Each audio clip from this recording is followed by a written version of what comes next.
Imagine waking up tomorrow to headlines saying every country has made Bitcoin illegal overnight.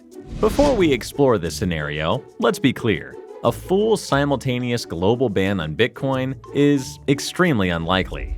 Governments don't act in perfect unison. Some would criminalize ownership and mining, others might simply cut banks off from crypto, and a few might quietly sit out, either because they don't see Bitcoin as a threat or even see an opportunity if others crack down.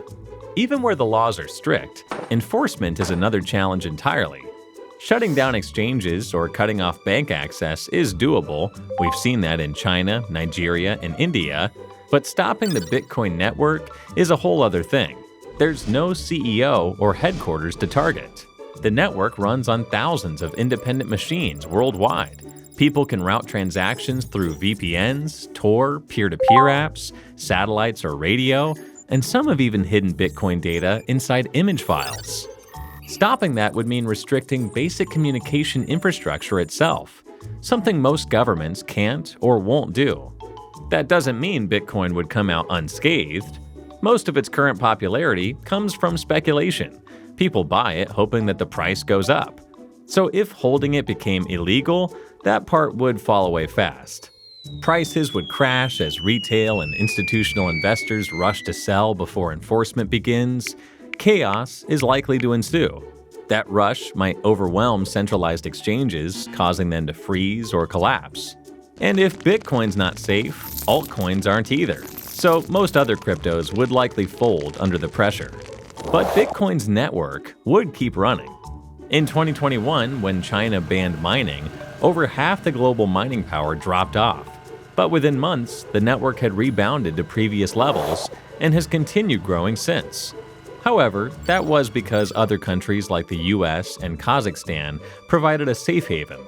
In a global ban, many more miners would go offline, and the reduction would be far stickier than just China's ban. Fewer miners would slow transaction confirmations at first, though the network would adjust over the following weeks. But if no refuge emerged, overall hash rate would remain lower, keeping the network alive, just less secure than before. So what would remain? Only the hobbyists, underground rigs, and miners in weakly enforced regions. On the user side, trading would move underground too, through encrypted chats, peer-to-peer platforms, and local meetups. But this kind of shift, from public to underground, isn't new. History gives us plenty of examples of what happens when governments try to ban tools that people find useful. The tech doesn't just disappear, it adapts. In 1933, the US made it illegal to own most gold. Some people handed it over, others hid it, disguised it as jewelry, or moved it overseas. Gold kept its value, though it disappeared from official markets. When private ownership was legalized decades later, gold's market price had grown dramatically. BitTorrent's another good example.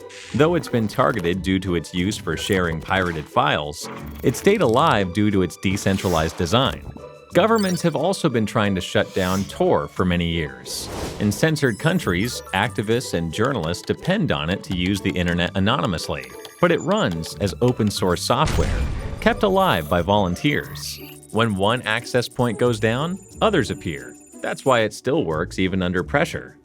Bitcoin is no different. Decentralized like BitTorrent, hard to block like Tor, and holds value outside government control just like gold. If it were banned, the hype would disappear, but its center would remain, a way to move money without needing permission. And that might be the most important effect of a global ban. It would force Bitcoin to prove whether it's just a speculative asset or a tool people actually need. But is being censorship-resistant money enough to guarantee Bitcoin's survival over the next 100 years? Watch this next to find out.